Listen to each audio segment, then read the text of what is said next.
So funny. Hi, Addie. Welcome. Hi, thank you, Taylor. How are you? I'm good. How are you doing? Doing well. Yeah. So I'd like to hear how you've been feeling this week. Honestly, it was good up until last night. I had a little bit of a slip up, if you will. Okay. So we're gonna talk all about that. Yeah. So last week you rated yourself at about a 7. Mhm. How would you rate yourself this week? How you're feeling from 1 to 10? 1 being completely down in the dumps, send help. 10 being I'm doing great. I can do this all on my own. I don't know. I would say probably still like a 7. I'd say I'm pretty consistent. Okay, still a 7? Yeah. Let me write that down. Okay. So, what problems would you like to work on today? Well, I've just come to realize that I don't really practice at all what I preach. Like, I sit here and I'm such a big advocate to so many other people, but then I don't go back and do the same thing. Okay. And I've come to realize, like, I'm, as much as I am removed from, like, my toxic relationship and that, like, breakup cycle, that, like, fight and then forgive each other thing, I'm still very much in it. Okay. So did something happen this past week since I've seen you that you think I should know about? Yeah, definitely. Yeah, he reached out to me, like, as it always is. I'm never the one that reaches out first. Mm-hmm. I always am the one that tries to play, like, the no contact game. Okay. But then it's like the minute he reaches out to me, I get soft, and I'm like, oh, we can at least have a friendship or some sort of something, a relationship. Companionship. Right. Mm-hmm. But then, of course, it always turns very quickly romantic and passionate and intimate, which is kind of really what we always had. So I think that we fall back on those feelings because like it's comfortable and it's familiar. They're still there, of course. And they're very much still there, yeah, because I don't feel like I would react and even respond if there wasn't even like a little bit. Right. Because people who I don't care about at all, I don't even respond to, you know? Yeah, of course. So, yeah. You don't get anything out of it. Right, I'm like, meh, okay, next one, whatever. You know, leave them on red. But, like, with him, I respond, and a lot of it does come from a good place. It's not to self-sabotage or anything. I guess I'm just way too forgiving. And being forgiving is not always a bad quality. But it does when it hurts me all the time. That's true. Yeah, we don't want that. No. So, anyway, so he reached out, and, like, we had a few good days. Like, it was nice, it was lighthearted, it was funny. Okay. And how did he reach out to you? I think he was just, like... Through text message? Oh, yeah. Or through text. Okay. It's always through text. He's not big calling or FaceTiming or nothing really genuine. It's kind of like... surface level. Yeah, like who knows if he's drinking, who really knows what he's doing. Gotcha. I don't even remember what he said. I think it was something along the lines of how he was looking to move back home or looking for advice or something. He always reaches out and plays like a sympathy card, like plays on my like emotions, where I'm like, oh, I should respond to this. You probably feel trapped. It sounds like I'm hearing you say, like, you have to respond because you love him and he's reaching out to you, and how are you going to ignore that? Yes, exactly. Yeah, I feel like a certain level of responsibility, almost like a mother. I almost have like this like I'm such a nurturer, and he very much loves that about me. He sucks that up. He loves it. So yeah, he knows how to get me, and sure enough, I bite. And like I said, the first couple days were great. We laughed a lot. We had a lot of great conversation. It was smooth sailing. It was sweet. It was romantic.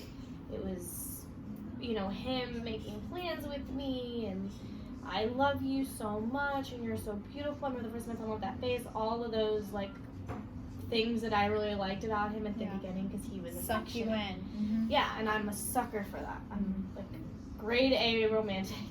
You're a sweet girl.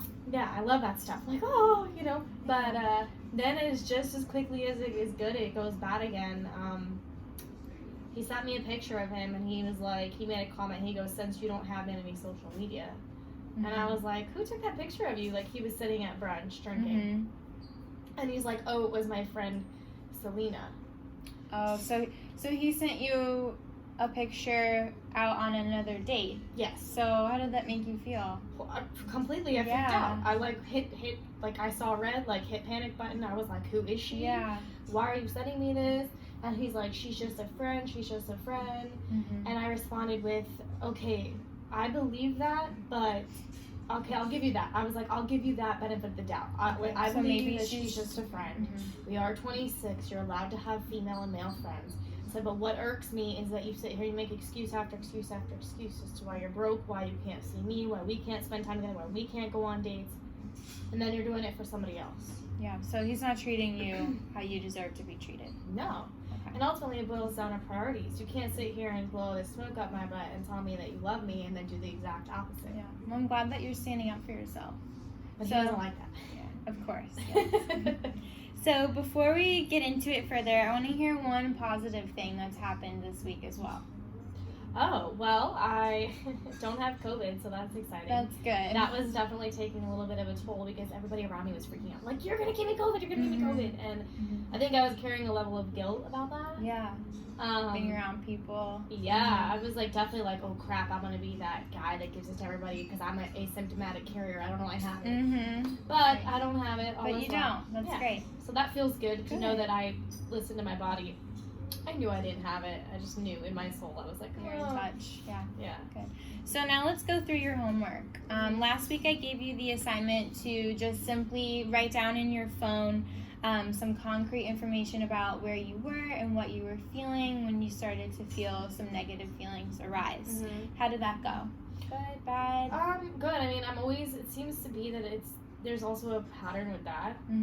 It's very, very, very rarely that it's not when I'm alone and I'm like to my thoughts and in my room. Like I find that like I like my alone time and it's needed and it's replenishing for me.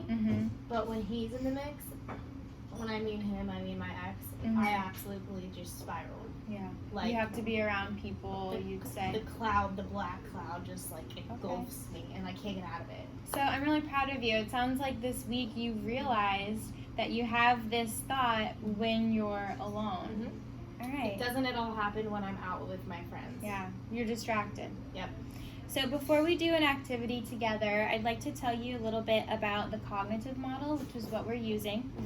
So we're going to look at a situation such as your ex reaching back out to you, and then we're going to look at the automatic thought that pops up in your head that's associated with that, and then the emotion that follows, okay? Okay. So this model is going to help us to identify your automatic thoughts when you notice your mood changing, and that's going to be our first step, really. So we'll keep practicing it until it's going to be really easy and become second nature. Okay. And then you'll learn how to evaluate your thoughts and then change your thinking if it's not completely right. Okay. Does that make sense? Yes. Okay. So now I'd like to show you a worksheet that I think is going to help you at home, if that's okay. So it's called a thought record, and it's basically just a more organized way that we're going to write out everything we already discussed. It's going to prompt you to evaluate your automatic thoughts. All right. So remember, automatic thoughts are the thoughts that pop into our head that's associated with those negative feelings, like the sadness and the frustration. Okay. So like I said, today we're going to do it together, and I have it right here, and I'm going to write in your answers. And then for next week's homework, I'm going to give you these sheets, and you'll do it yourself. Okay. All right, so we're going to go through this together. Okay. So let's think of a situation. So what has led you to an unpleasant emotion? And we might use your ex texting you. Yeah. Him basically just completely ignoring my emotional needs. Okay.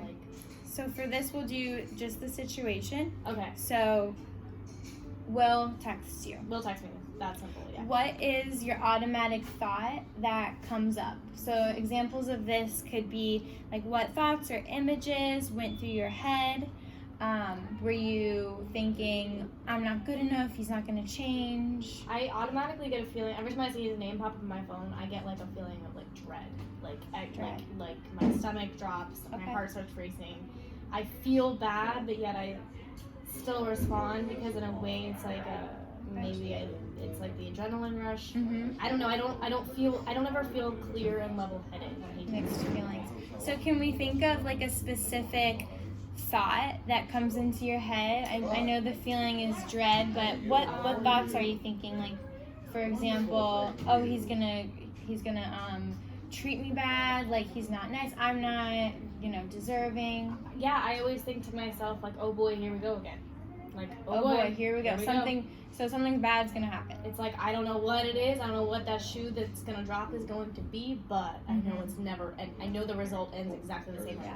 Okay, so then you already said the emotion that you feel at that time is dread. Yes. maybe some frustration or sadness. It seems like you said before. Extreme frustration. Extreme seeing frustration. red, tunnel vision frustration. Okay. Anger. Okay, so now we're going to write in our adaptive responses.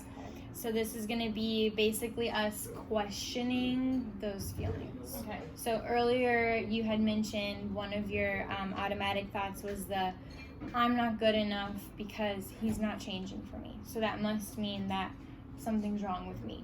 So now let's think of a response to that questions that. So maybe for this column we would say, well, do other people treat me this way? No. Does that make sense? Yeah. Okay. And then I'm going to ask you, how much do you believe that from 0 to 100? How much do you believe that you're not good enough? So 100 being, I feel like You 100% believe that you're not good enough for your ex. I would say like 10%. I know all the things That's I am. good. I That's know good. I'm better than him. So I'll write this down and then we'll have that for next week. Okay. So lastly, we're going to talk about the outcome. Okay. So what emotions do you feel right now? I feel some guilt because I keep walking myself into this, knowing that the reality at the end of the day is going to be different. I also feel some guilt because he tells me that I'm crazy and jealous and insecure, and I can't help but believe him in a sense because I know I'm not perfect and it wouldn't be fair to put this all on him. Yeah, no one's perfect, but I think we do all have an internal knowing, and based on things we've talked about before, I think, you're, like you said, you're not perfect, but also you're a very great girl, and not everything is your fault. And I also feel a level of clarity every time after the shoe drops and things go up because my mom has always told me that the right person won't make you feel crazy and insecure, and I truly believe that. And I really think there are certain people in your life that trigger you, and those are people that are not meant to be in your life. Like, I think that's God testing you. I think those are your wounds that still need to be healed. Like, I know I still have things that need to be healed, but there's no other person on this planet that makes me feel so, like, wounded and belittled and opposite of who I normally am than him. And so I know a lot of it's not just me. I know a lot of it's the person that I'm with, which is, this case, is him. I agree. So what do you think about using a thought record? Do you think it's something you could see yourself benefiting from? Yeah, for sure, because it makes you, like, be mindful of it. Yeah, it helps you put words to your feelings. Yes. All right, so we are coming to a close for today's session. So we discussed automatic thoughts, how they relate to our mood, and we filled out the thought record together. So next week for your homework, I'm going to ask you to fill one out for yourself. So before we end today, is there any feedback that you'd like to give me? No, but I like that method of the thought record. I think it's different than anything I've experienced before, so I'm excited to try it out. All right, well, thank you so much. Thank you. See you next week.